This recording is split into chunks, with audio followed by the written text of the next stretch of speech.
What up, good people? I'm back with another reflection. Today's reflection, I want to talk about having compassion and being understanding with those of us who don't have the same beliefs. I don't have beliefs at all.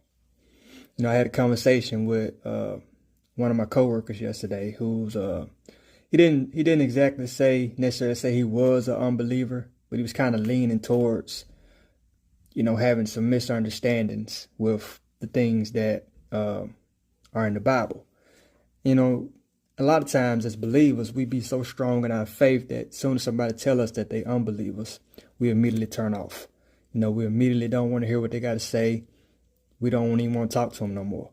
When that could be a chance for you to save somebody's life, detour somebody from going to hell. So we got to stop getting so emotional and being so stuck in our own ways that we can't understand other people, because even amongst us, we have misunderstandings all the time. So it's only valid that, of course, you're going to have some misunderstandings with things that are unknown, right? Faith is belief in things unseen. Nobody's ever seen God. Nobody's ever met Jesus. But that's what faith is. And so what I was just trying to tell him, man, is like, get to know God.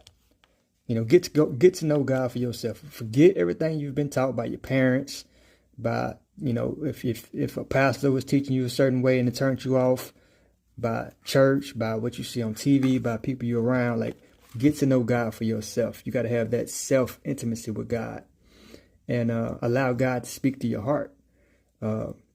Understand that as human beings, we constantly fighting against the spirit. Like, God wants all of us to be a part of his family.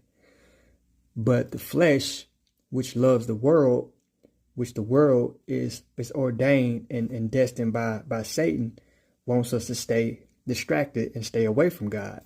And so it's always a constant battle. And so what I want to tell people who are unbelievers, I get it. I understand there's a lot of inconsistencies in the Bible. And it's a lot of false prophets that teach us a certain thing and behave a certain way outside of, different settings. But what I want to say is God wants us to prove him wrong. Read the Bible, follow the Bible. And if the Bible leads you a wrong way and your life turns upside down, then don't believe. But if you do everything in this Bible